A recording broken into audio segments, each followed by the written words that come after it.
I mean, everyone will have heard of these drugs right at the beginning of the pandemic, because there was some drugs that came out from the sort of emergency effort, if you like, to try and see whether drugs that we already had on the shelf could be useful against COVID. And that's a perfectly valid thing to do.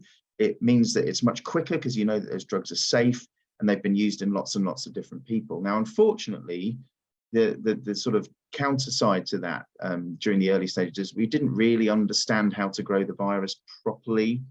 And unfortunately as well, some people didn't really do the thorough checks that we need to do to check that a drug is really what we call engaging the target. So actually having a specific effect against the virus. And in fact, it turns out these drugs are probably affecting the cells in which it's grown. So unfortunately, with this, there became a conspiracy around it that these cheap drugs that are effective for the things they're supposed to treat, so hydroxychloroquine is used in things like lupus, ivermectin is used to treat parasites.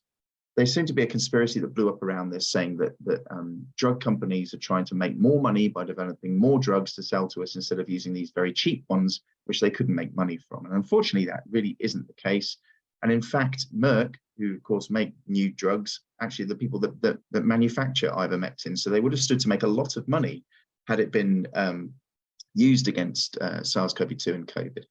Now, the problem is that we now know from multiple very large randomized controlled clinical trials against placebo that neither of these drugs actually help in COVID, whether it's given early, whether it's given before you're infected, whether it's given when you're severely unwell. These do nothing, I'm afraid, and we have robust trials that show all of this.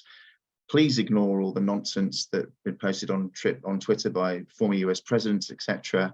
Please ignore some of the doctors' associations who spout that this is actually going to help you with COVID.